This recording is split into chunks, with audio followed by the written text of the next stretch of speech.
15 years of searching in vain, I found my love and My name is to Dakota Franson. Many of you my know me from the Bald and sweet Bonkers show. refrain. Some of you know me as a specialist of the strange. I Regardless of the title you found may know my me love as, and many of you who to followed my story for a while now my are probably sweet familiar with the refrain. strange circumstances that often surround me.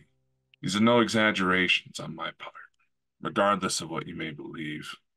And I know some of you have had troubles grasping the concepts. It's not hard to get confused. I don't blame you. There's some who even tried to stir up controversy, then turn around and claim that, oh, you're just getting mad because I don't agree with you. No, I get mad when people don't treat others as equals. They see themselves as something higher. That's often what set me off about most of this. How often people use that as their excuse. And let's face it, the date of recording is April 27th, 2024. And these recent days certainly seems like things have gotten quite chaotic, haven't they? I myself have had struggles trying to keep up with all of my engagements. Between Bald and Bonkers show, Starlight Amnesia, FrandsenFiles, a couple new programs that may be coming together. It's been difficult to juggle this life as well as my civilian life, but as well as finding time for the ones from the stars.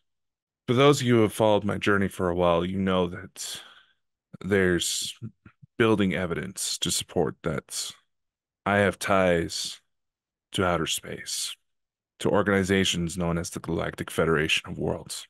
My position was a medic, scientist, who took on an envoy program. Those of you who've seen my interactions with Dan Willis, Tony Rodriguez, Elena Denon, so on, you've watched the story unfold in ways I could have never expected. And for those of you who caught the last two updates, you already know that there's been some significant improvements, significant changes that have unfolded. My position is not of anything official. No ambassador, diplomatic, none of that. My position is merely to help people realize it is now easier than ever to get their story out, to take the first steps to realizing change, to making genuine change happen. It all starts with being able to admit that something needs to change. I've seen battles, and as many individuals who have offered their assistance in what ways they can testify, something's just very weird about that Dakota. These last two video updates I've done for FrandsenFiles, some of you know what I'm talking about. That my wife has been found. Number one, things have been going quite well with us. I found her envoy. We found each other and was able to confirm this when she was able to spout out details that I made sure to keep hidden in order to validate the legitimacy of anybody who would try to come forward. Being that it is difficult to find physical evidence aside from blurry cell phone videos, magnetic anomalies left behind by the craft, it seemed like the only way to at least provide some sorts of measurement, some way to quantify the potential.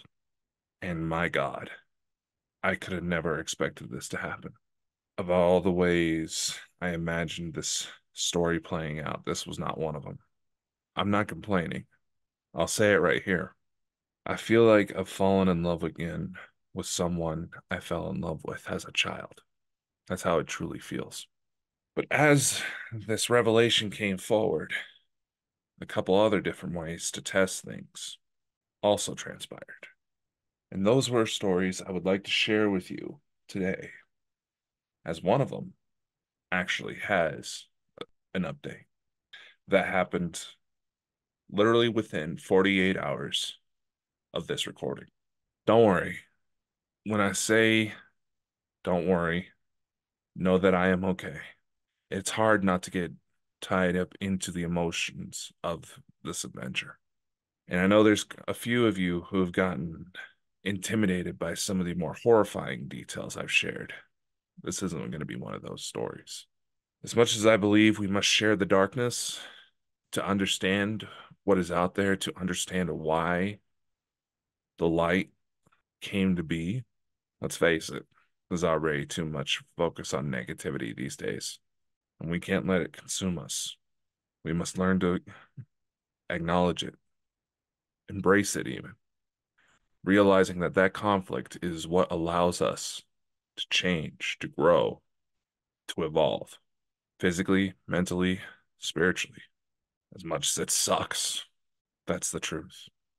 But in the same light, we can't let ourselves become so focused on the dark that we lose sight of what makes life truly beautiful, what makes every experience that much more meaningful, and that's love.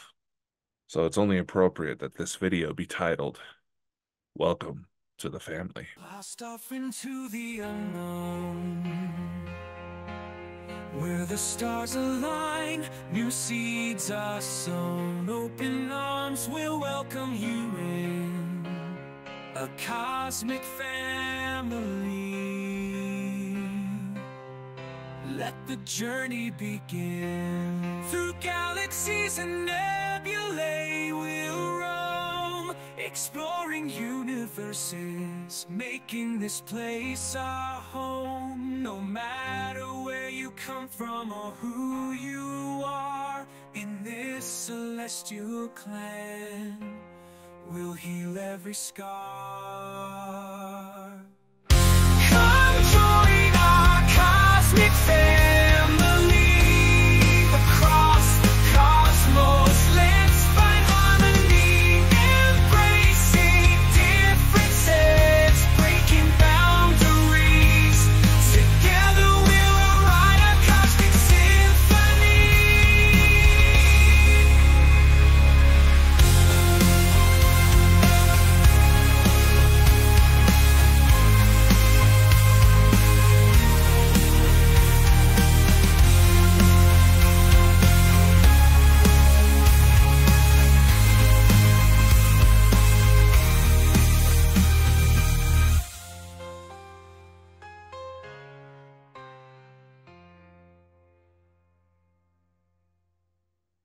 I will state right now that due to the sensitive nature of the topics at hand, and the fact that the story is no longer just about me trying to understand what's going on, I have been asked by other people involved to be careful of how much information I divulge, to not give away personal details of their side of things. And despite my co-host's pressures to try to make it seem like there's people trying to interrogate him for information, I plan on honoring that.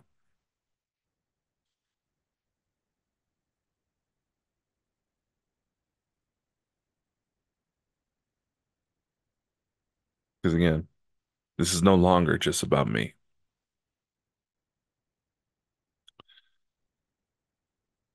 And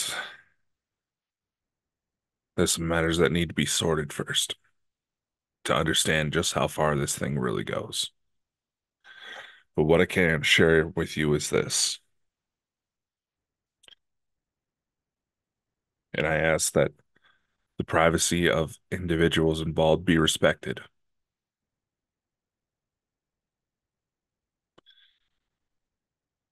The information I am about to divulge has already been carefully sorted. It's not censorship in any way. It's just respecting someone's wishes who I've come to care about quite deeply. Some of you may be wondering how the hell the latest developments actually unfolded. And quite frankly, it's been quite a ride. Can't lie to you there. Started shortly after I released the Valentine's Day special, where I talked about a date that my wife and I had for Valentine's Day that led to the conception of our second daughter, Irina.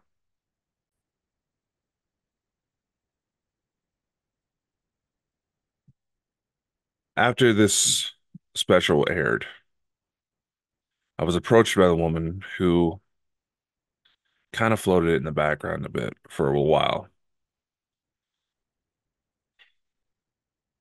She knew that I had some experience in regards to ET phenomenon, and had reason to believe that she had something going on herself.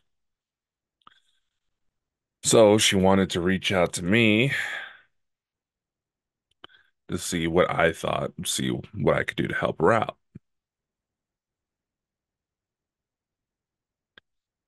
And naturally, this is something I have no problem with. Speaking from my own experience, I understand how chaotic and confusing this stuff is. I still get confused about how this all plays out, to be completely honest.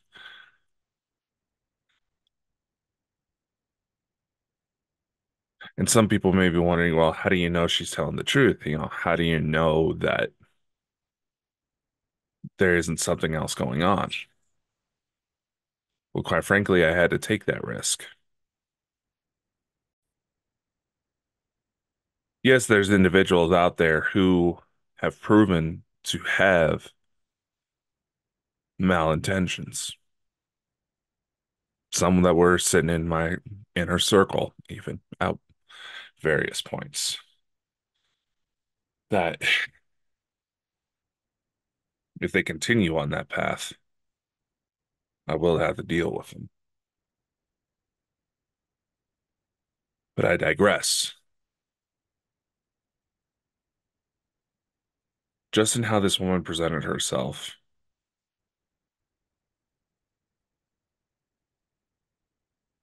she seemed genuinely confused, wanting to know more.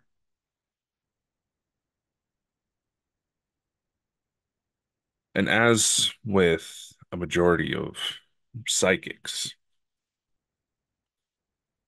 one of the biggest indicators that will quickly fast forward my filtering process, if you will, was how quickly things got weird. And boy, did things get weird. There were moments where, when we were getting into our conversations, tones similar to the CE5 protocols would start seemingly playing at random, out of the blue. There would be moments even captured on security cameras, both within my office here as well as at my civilian job. So even some technological malfunctions, indicating that something was trying to get through. And with this woman, for the purpose of this documentation, I will refer to her as Laura. With Laura, I kept getting this feeling that something was trying to reach out. Something was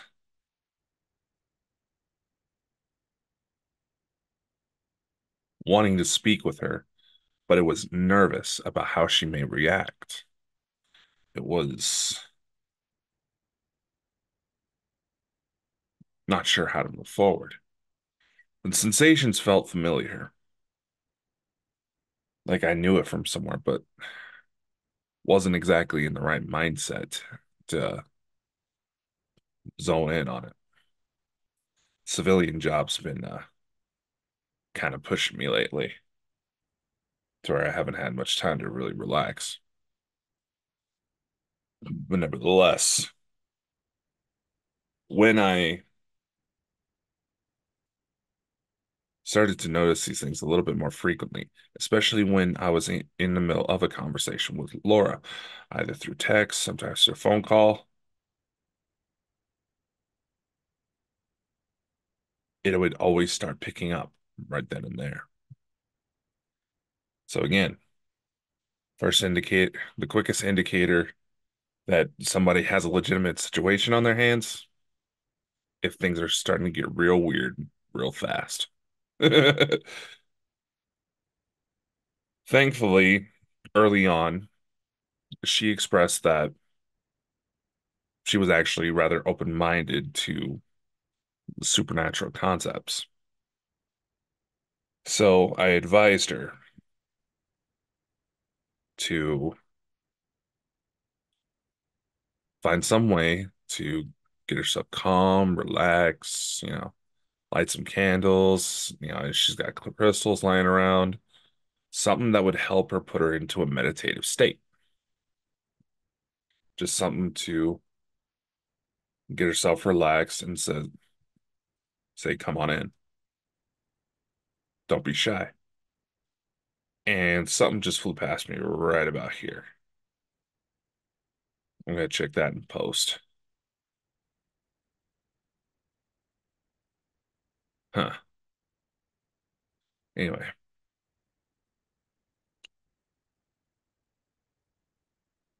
so shortly after she found herself a moment to get herself comfortable, she followed through with my advice. And something came knocking. The part that was particularly interesting, at least to me at the time, there's other aspects of it that are still being examined, if you will. But the aspect of it that helped validate who Laura was the fact that a little girl happened to show up. Looked about to be age of six, between the ages of 6 and 8, had sort of blonde hair, sort of a darker blonde hair, big eyes, and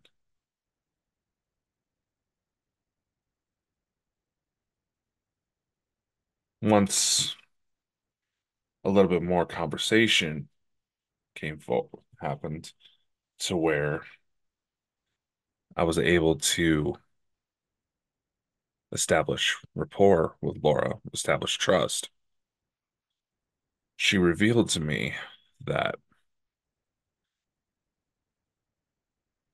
the little girl that showed up to her happened to look very similar, not exact, to the little girl she's seen on a couple videos of mine she saw.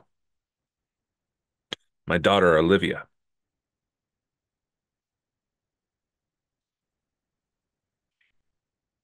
to which she asked me. She did a little bit of checking in on me before reaching out, which, I don't blame her. To which she asked, okay, do you just have the one kid or what's the situation there? Well, I was like, well, actually, I have three at the time. There was my oldest, Olivia, her younger brother, Michael, and our youngest daughter, Irina. As far as the pronunciation of certain names, I may actually be off. It's one of those things where it feels like I'm not saying it right, but it's close enough to where we all just say, yeah, okay, it's a nickname, but I showed her one of the AI renderings of Irina, and right away she said, "Yeah, that looks a lot like her. You know, the face is a little different, but wow." Then, as our conversations went to go a little bit more forward, she happened to see the interview I did with Elena Denon. She happened to see some of the other videos I've done. One in particular that seemed to trigger a heavy emotional response was the final Reflections video I did when I went to the Galactic Spiritual Informers Conference last back in September of 2023.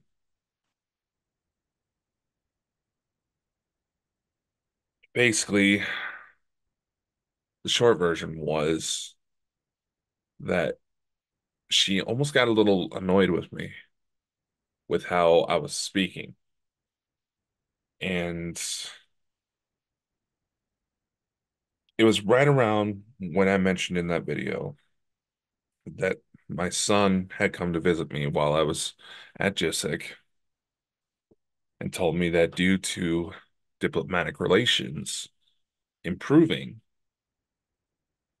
back on the planet I'm actually from, we're actually going to be able to go home soon. To the best of my recollection, it has not happened yet. The date at which I am recording this segment of the video is April 30th, 2024. Like I said, personal life starting to hit me a bit heavier lately. And should that day come, trust me, y'all will know. Now, her response was heavily emotional. There was almost a hint of feeling betrayed by me saying I was leaving. And there's only a couple instances where that reaction took place, or where that reaction was something similar, was similar reactions took place. And that was with individuals who we've managed to approve in our own little ways, who knew me as my other self,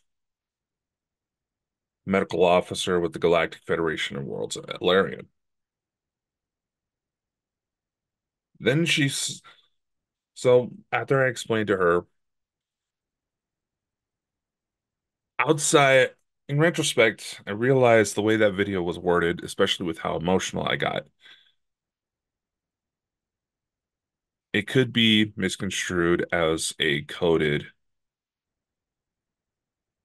suicide note in a way. Now, I'm rest assured I'm okay,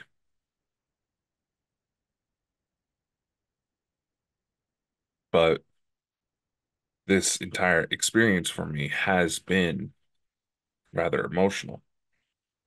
And as I've been trying to come out a little bit more, speak a bit more freely about my story, or write down what I know about it so far,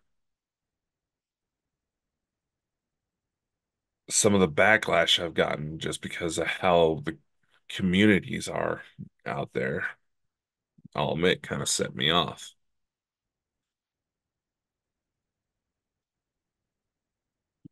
Which is why I'm kind of hesitant to do some of these videos lately.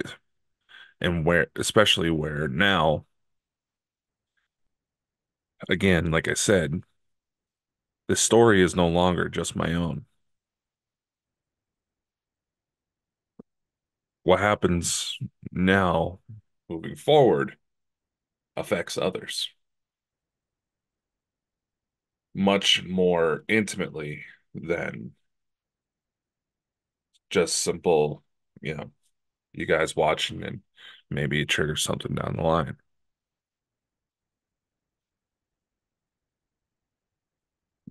In speaking with the Laura about what I meant by going back home, it was that it was more or less going to be a road trip to rebuild bridges that were broken when I had to leave Talihara.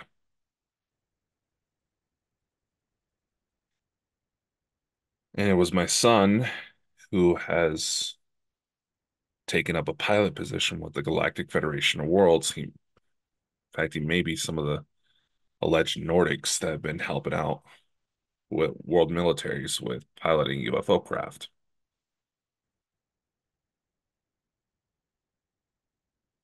My son was able to get this information, and it's because of his position that he's been able to interact with me a little bit more than his sisters. That was his choice. Laura started to look around my stuff a bit more that I showed her to basically see what I've put out so far about my backstory. Then she comes across another particular photo that sparked her interest. It's the AI rendering of Valerian. And the reason why this particular photo garnered her interest was because when the little girl who resembled my daughter Irina, before we were able to confirm that it was in fact her, there was a man that showed up with her that picked her up, held her, wore a kind of a lightish blue uniform. The way she described it, it kind of looked like janitor overalls, a janitor's, outfit. This is how she described it.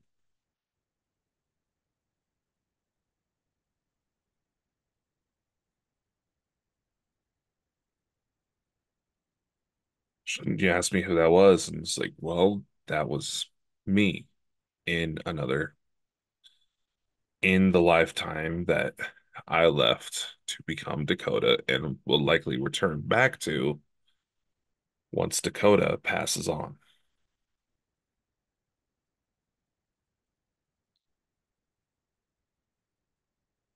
So naturally, this brought up a lot of confusion. So while we were messaging each other, I decided to try a little experiment just to see what would happen.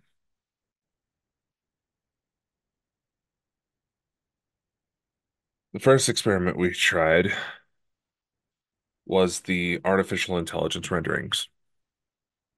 How I used AI programs whose algorithms are very similar to age progression software used by many different police forces in missing person cases. The accuracy is quite impressive.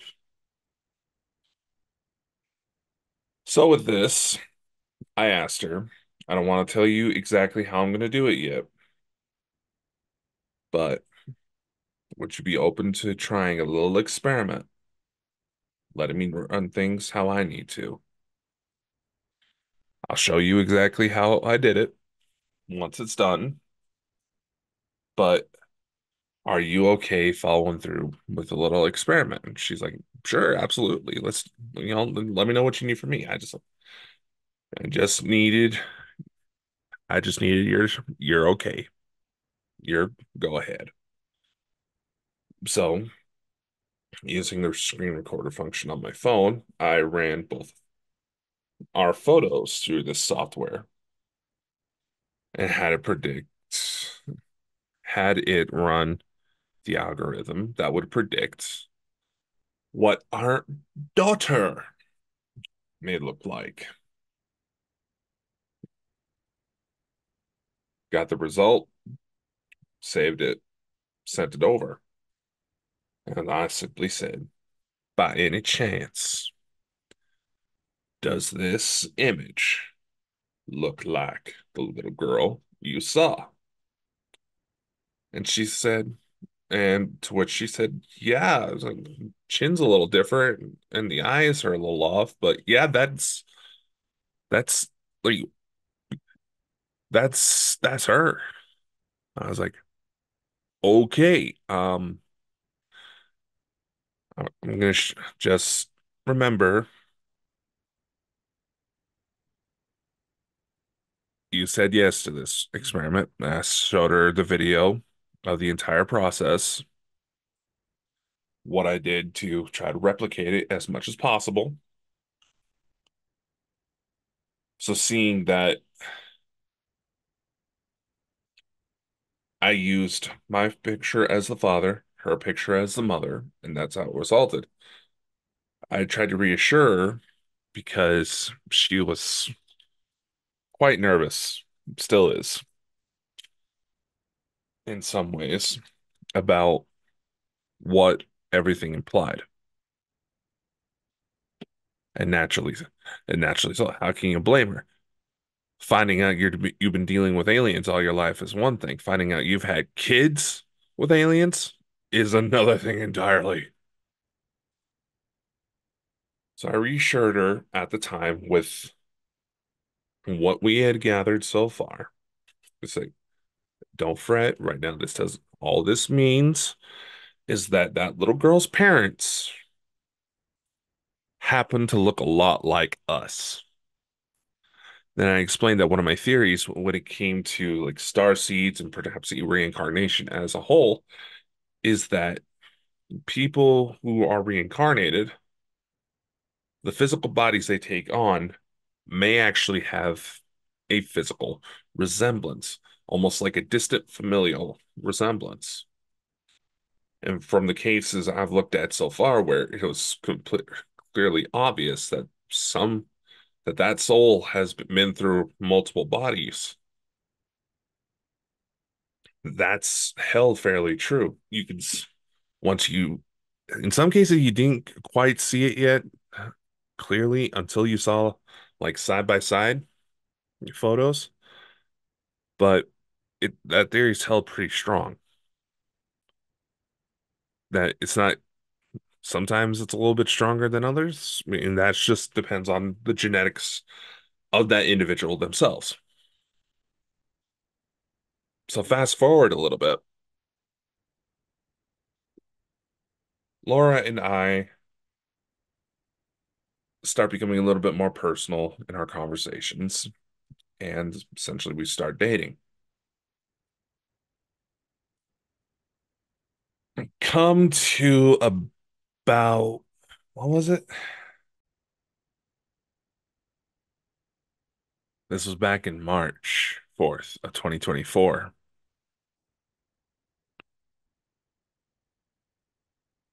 I had an opportunity to ask for myself to find out if Laura was potentially my wife. The, the number of synchronicities between us indicated we had known each other for quite some time, and this was our opportunity to reconnect. But the way everything was linking up was just too personal. Yeah, that's a good way to put it.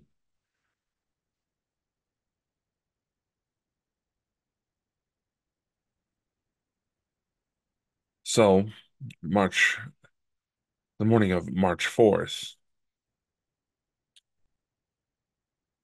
I was taken up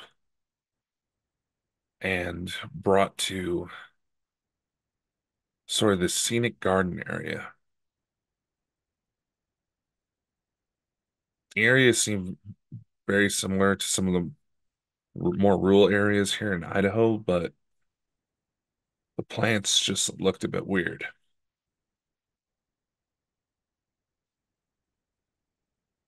As I'm being brought forward, I'm offered a change of clothes into something nicer because I was simply told it was a special occasion. When I got there, my oldest daughter, Olivia, was going around talking with people.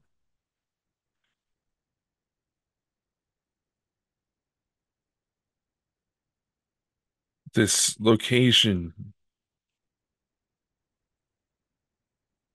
felt like a futuristic, how do I put this? Honestly, it's hard to describe, but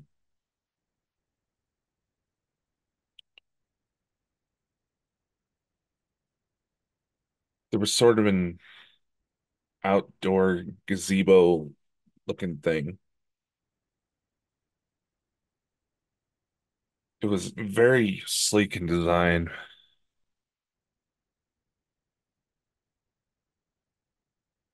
The building itself wasn't quite a gazebo. I know I'm finding hard ways to describe this, but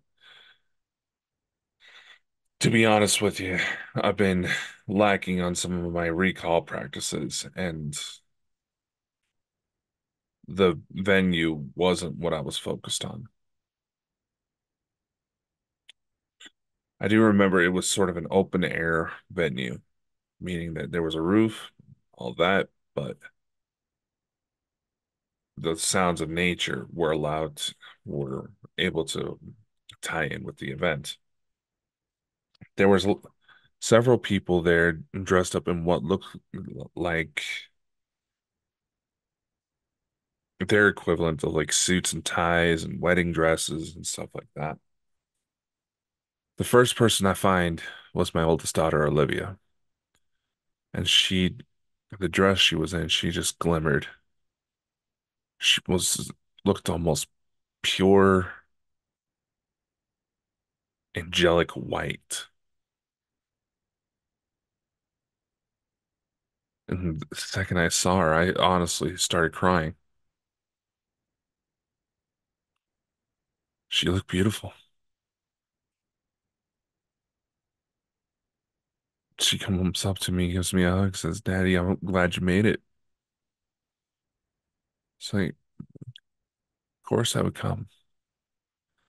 I wouldn't miss my daughter's wedding. There was some commotion towards another area and that she had to go take care of, but she just looked at me and smiled and said, I'm glad you're here. I know we're probably going to need to talk soon, so I'll catch you late. I'll talk to you later. She would go scurry off, and our youngest at the time, Irina, she's she just was in this very floral patterning outfit. She runs up to me and she's all excited and she says, "Daddy, Daddy, you found mommy, you found mommy." And I'm just like, "What? Like, you found mommy, you know? That lady you're talking to, Laura, she's mommy." And my eyes go to start bawling even more. It's like between seeing my daughter in a wedding dress and finding out having my youngest who doesn't exactly seem like she has much of a filter on her quite yet.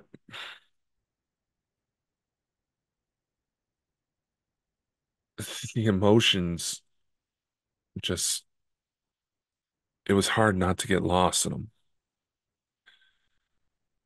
I give my youngest daughter a hug and she said, "Well, go, I still go play, sweetie."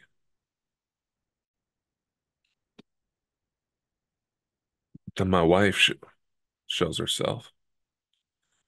She's in this slick, sort of silverish blue dress,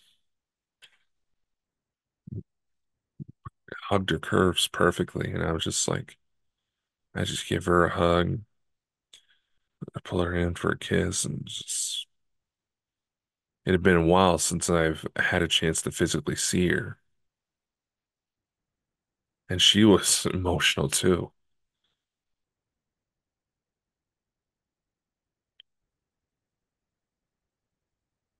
She overheard Irina talking, and she just looked at me and said, "Let's not focus on that right now. It's your daughter's day, and I think it's time to go come meet your new son-in-law." Wasn't the term she used, but she knew it was how'd I understand it. I don't remember catching the young man's name, but he was fairly tall, had sh kind of a short, almost kind of like buzz cut look. His facial structure was very pronounced. I go to shake his hand, and it's, it gives me a whole, pleasure to meet you, sir. Glad to see that you can make it. It's just like it's like, yeah, gotta keep an eye on my little girl. Just, he just goes to laugh and says, "I know. I hope you enjoy the ceremony. I gotta go help take care of some things." Then we kind of hampered off. Everybody in the family kind of broke off to help out with little different parts of the wedding, and I just kind of wandered a little bit, mingled with some of the people. There were some people there who were physically in attendance, but I also noticed that there were several who attended through holographic projections. My son Michael being one of them.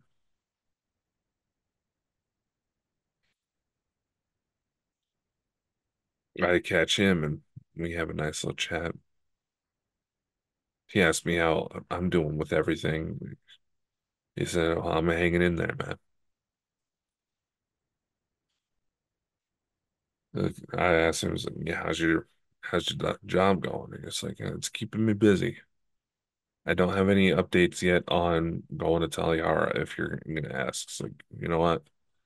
Let's worry about that when that time comes. It's like, I asked him how come he was here. It's like, well, I'm stationed out somewhere else. I can't really disclose that, but I was able to call in just to at least wish my sister, you know, congratulations.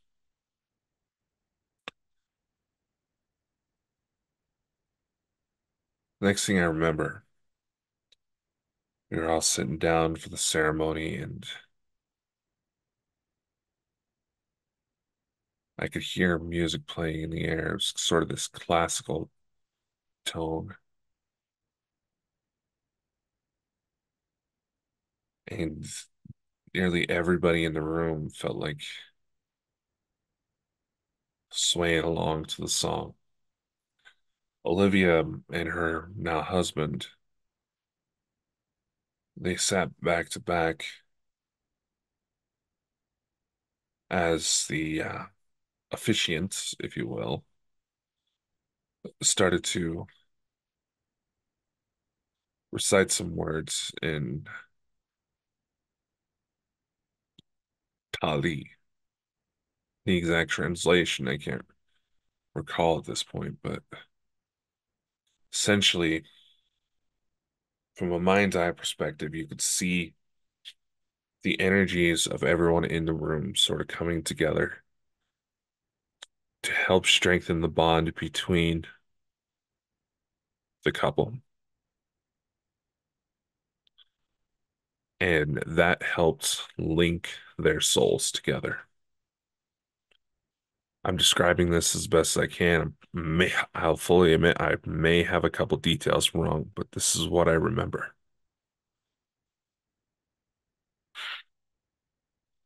And afterwards, the ceremony, we all got up.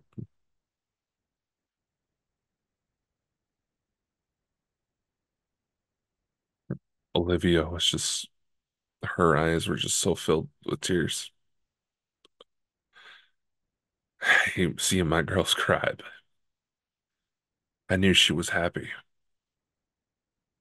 And I knew my girl. She wouldn't take after somebody unless it was someone she truly cared about, trusted. And, you know, she's a grown woman, you know.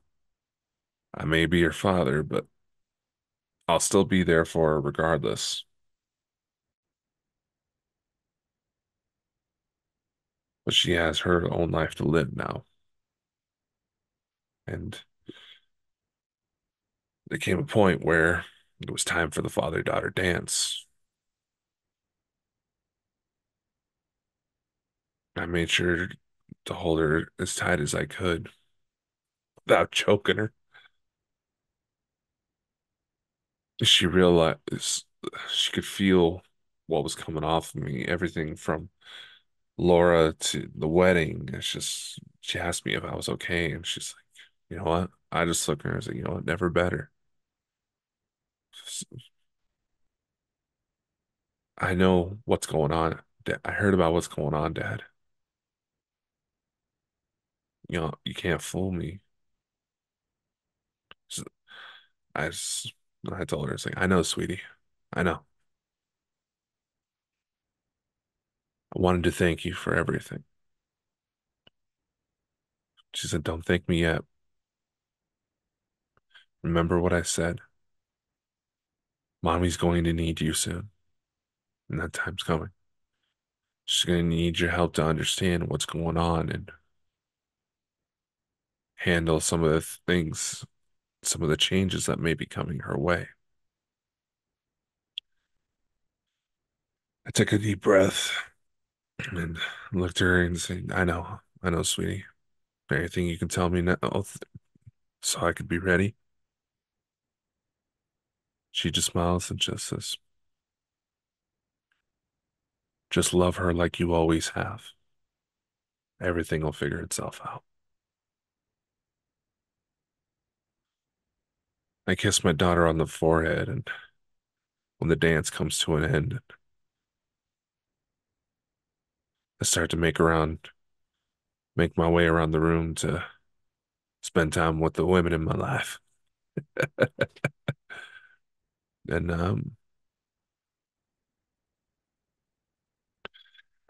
dance with Irina a little bit. And she asked me she's like, "Are you okay, Daddy?" He was like, I've never been better, honey." Gave her a hug, and finally I got to my wife, Evina, and she's barely containing herself. Her eyes are just full of tears the entire time.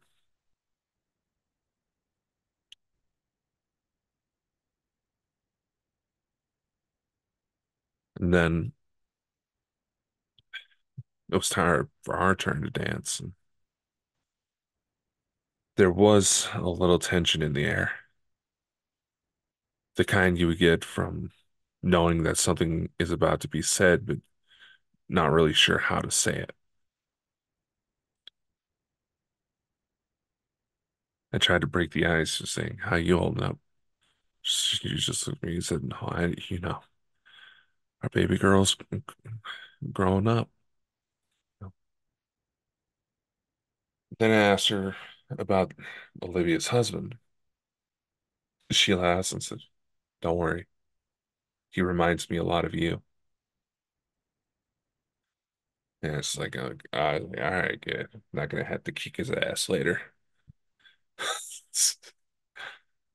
We both get to laughing, and finally, I work up the courage to ask. It's like, listen, I know you're probably aware of what's going on, but I need to know, is Laura you?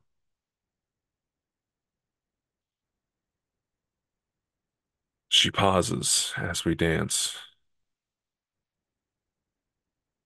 I could almost see into her mind, see that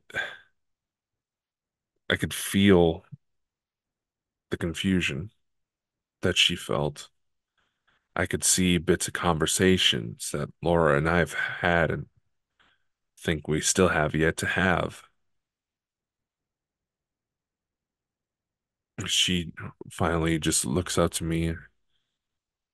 Savina, she's only about, I'd say, about 5'10" to almost 6 foot. Laura, she's a bit shorter than that, but Evina, she looks up at me. She just closes her eyes and just nods her head.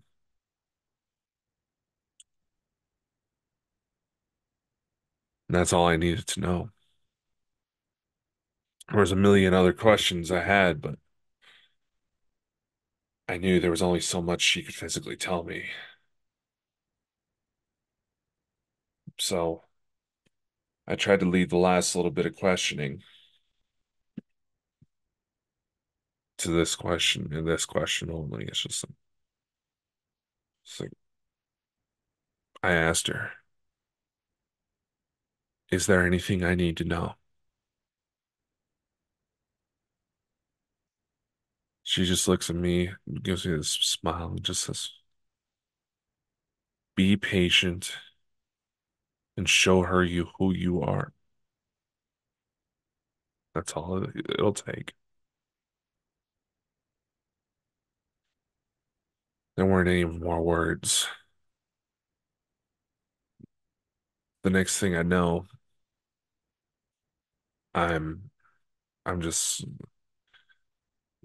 locked in a kiss with her, losing track of time, just embracing this moment, embracing the love that was just simply in the air.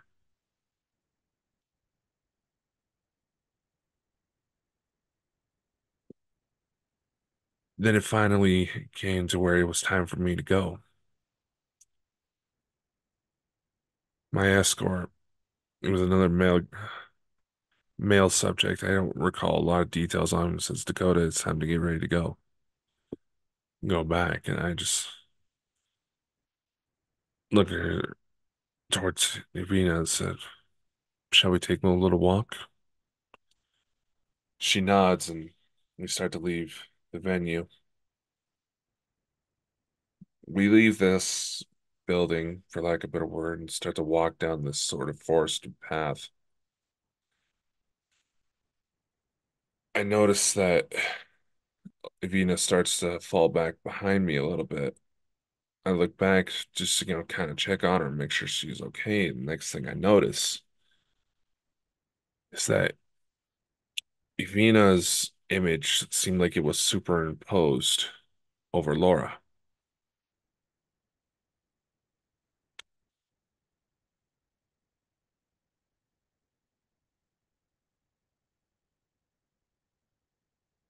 For those who have wondered whether my visitations are physical or astral, the answer still remains that it depends on the situation.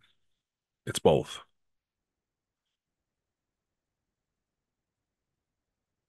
And I've learned through trying to work with Laura, getting to know her better, that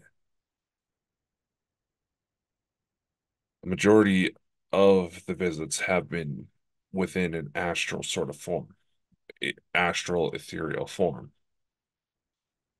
And that's because it's a bit of a loophole. And that is because Alarian, my other half, is still active, even though he is involved in an envoy program. And our interactions this way, both I and Avina. Some of you may remember I mentioned that I was never physically visited by my wife. Someone always helped us meet in the middle, for lack of a better word. Exactly where the dip seemed like it was at different times every time we hooked up, but both Alarian and Evina are still active assets. And through a few loopholes, there's ways that I can utilize our children to speak to Alarian one-on-one.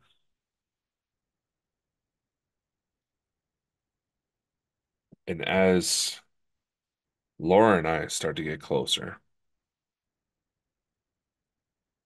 exactly that happened.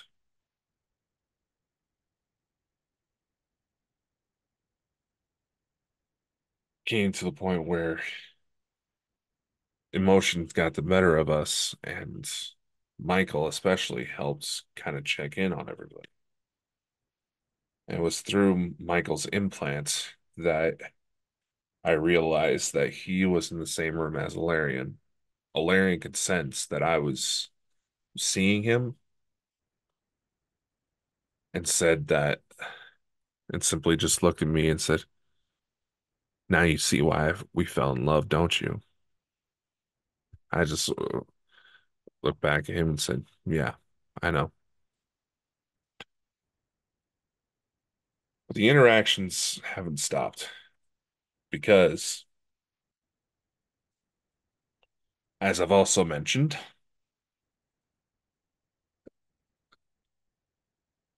that as this all was progressing,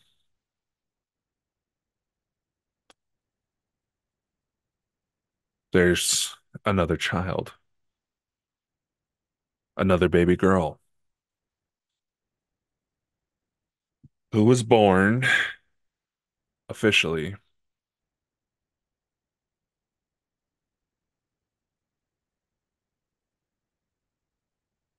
within the week.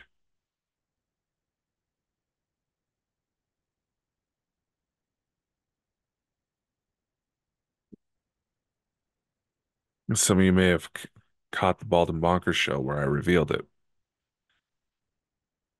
And this also offered me some insights into how, or at least my children, came into being. In the interest of time, it is probably for the best that I cut off there, as the subject of my children alone and how their conception came to be provides insights to a variety of other aspects in regards to the extraterrestrial phenomenon.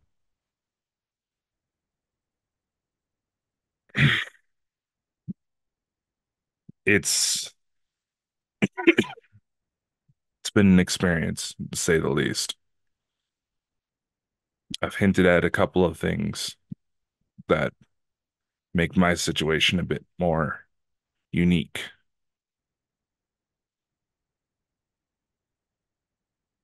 But back when I was interviewing Tony Rodriguez to get his insights into my situation, trying to have him go into it as blind as possible, he proposed one particular idea that seems to stick out the most. And as the situation continues to evolve, its accuracy continues to grow. That in spite of me being here right now, I am still an active asset. And it appears I'm not alone in that regard. And the fact of certain bloodlines being in the mix has allowed for some rather unique opportunities to peek behind at the man behind the curtain.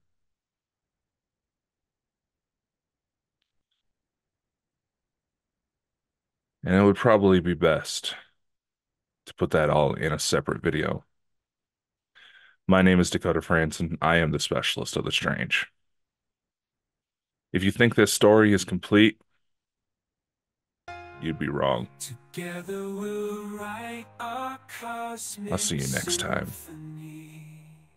In the gravity of friendship, we'll dance through the stars of laughter, taking a chance. Interstellar bonds forging the fire. It's